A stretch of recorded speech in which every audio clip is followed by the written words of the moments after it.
Hello everyone, आज हम लगाने जा रहे हैं मॉडर्न हिस्ट्री के topic development of education and press in India से रिलेटेड क्वेश्चंस जो कि पिछले साल एसएससी एग्ज़ाम्स में पूछे गए हैं। तो हम स्टार्ट करते हैं। हमारा जो पहला क्वेश्चन है वो है who set up a Dayanand Anglo वैदिक स्कूल इन लाहौर। तो इसका जो सही आंसर है वो है option number A, Lala Lajpat Rai. Lahore में पहला दयानंद एंग्लो वैदिक स्कूल स्थापित करने का श्रेय लाला लाजपत राय जी को जाता है और ये स्कूल की स्थापना स्वामी दयानंद सरस्वती जी के डेथ के बाद उनकी वैल्यूज़ को आगे बढ़ाने के लिए कब की गई थी? 1886 में। तो ये किसकी प्रेरणा से स्थापित हुआ था ये स्कूल? तो स्वामी दयानंद सरस्वती जी की डेथ के बाद। उनकी डेथ कब हो गई थी? 1883 में। तो उनकी डेथ के बाद उनकी वैल्यूज़ को ज़िंदा रखने के लिए, आगे बढ़ाने के लिए 1886 में इस स्कूल की स्थापना करते हैं कौन? लाला लाजपत राय और महात्मा हंसराज। इस स्कूल की स्थापना में जो महात्मा हंसराज थे, महात्मा हंसराज जो थे वो यहाँ के स्कूल के पहले हेडमास्टर बनाए गए और इसका जो ऑब्जेक्टिव था वो वेस्टर्न फिलॉसफी एंड एजुकेशन के साथ इंडियन वैदिक कल्चर एंड वैल्यूज़ को आगे बढ़ाना था। ये आर्य समाज की विचारधारा और स्वामी दयानंद सरस्वती के सोशल रिलीजियस रिफॉर्म्स को जोड़ता है। लाला लाजपत राय को पंजाब केसरी भी कहते हैं। क्या कहते हैं? इनका जो दूसरा नाम है वो है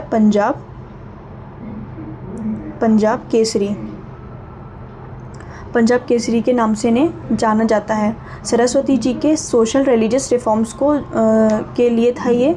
और ये जो लाला लाजपत राय थे, एक दल हुआ करता था लाल बाल पाल, ये इसके कोर मेंबर थे। लाल बाल पाल ये गरम दल हुआ करता था। बेसिकली कांग्रेस में दो तरीके के दल हुआ करते थे, एक था गरम दल, एक था नरम दल।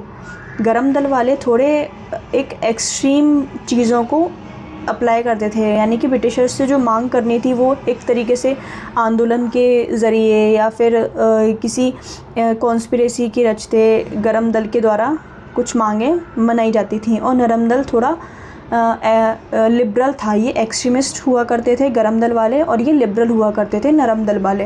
नरम दल वाले की लंबी प्रोसेस चले भले ही, लेकिन काम होना चाहिए।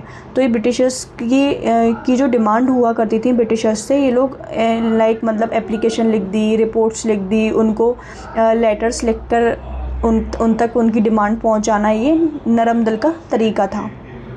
नेक्स्ट क्वेश्चन चलते हैं। हमारा जो नेक्स्ट क्वेश्चन है वो है 1854 के वुड्स डिस्पैच ने भारतीय शिक्षा प्रणाली में कई महत्वपूर्ण बदलावों की सिफारिश की थी। इस डिस्पैच की एक प्रमुख सिफारिश निम्नलिखित में से कौन सी थी? तो वुड्स डिस्पैच जो था वो कब आया था? तो ये 1854 में लाया गया था। इसका जो दूसरा नाम हमें मिलता है Magna carta of Indian education system. इसे मैग्ना कार्टा बोला जाता है, इंडियन एजुकेशन का मैग्ना कार्टा इसे बोला जाता है। इसका प्राइमरी लेवल, इसमें जो बेसिकली एक नियम था कि प्राइमरी लेवल पर मदर वर्नाक्युलर लैंग्वेज और हायर एजुकेशन पर इंग्लिश को मीडियम बनाने की रिकमेंडेशन की गई थी। किसमें? वुड्स डिस्पैच में। वुमेंस के एजुकेशन पर जोर दिया गया। प्राइवेट स्कूल्स को फाइनेंशियल असिस्टेंस देने की घोषणा की गई और इसके ज़रिए 1857 में एक कलकत्ता, बॉम्बे और मद्रास में फर्स्ट 3 मॉडर्न यूनिवर्सिटीज़ की स्थापना की गई। किसके तहत? वुड्स डिस्पैच के तहत।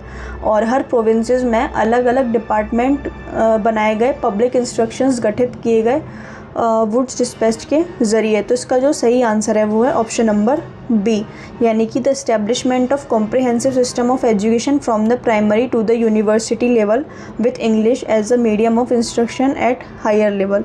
नेक्स्ट क्वेश्चन देखते हैं। हमारा जो नेक्स्ट क्वेश्चन है वो है which education related document issued in 1854 led the foundation for modern education in India. तो इसका जो सही आंसर है वो है वुड्स डिस्पैच। इसके बारे में मैंने अभी पिछले क्वेश्चन में डिस्कस किया।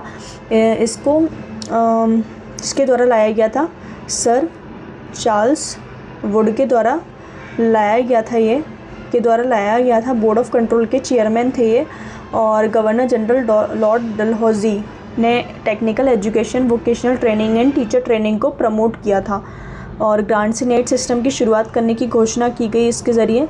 और इसके बाद ये जो मैकॉले माइन्यूट था ये भी एजुकेशन से रिलेटेड है।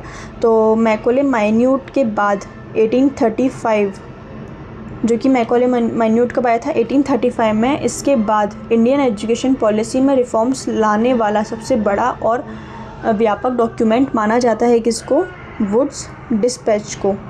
तो ये कुछ इंपॉर्टेंट 3 क्वेश्चन थे जो कि पिछले साल एसएससी एग्ज़ाम्स में पूछे गए थे, development of education and press in India से रिलेटेड। तो काफ़ी इंपॉर्टेंट क्वेश्चन है, लगा लीजिएगा। आगे हम मिलते हैं नेक्स्ट वीडियो में। Thank you so much. अगर आपको वीडियो पसंद आई हो तो please like my video and subscribe my channel.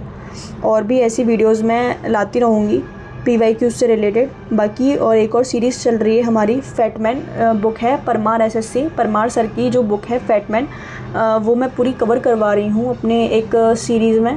तो प्लीज़ वो भी देखिए और subscribe my channel. Thank you so much.